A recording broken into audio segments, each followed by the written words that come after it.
யார் இந்த மர்ம மனிதன்?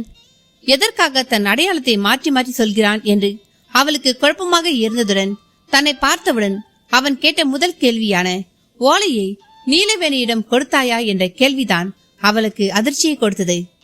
தான் ஓலையை கிழித்து எறிந்தது அவனுக்கு தெரிந்திருக்குமோ? தெரிந்துதான் கேட்கிறானோ என்று கூட அவளுக்கு தோன்றியது.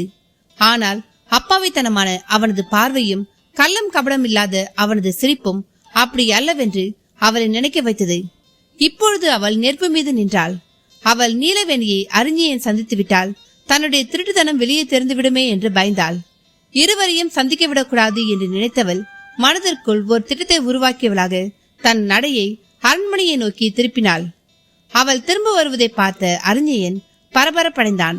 அவள் பின்னால் நீலவேணி வராததை பார்த்த அவனது முகம் ஏமாற்றம் அடைந்தது.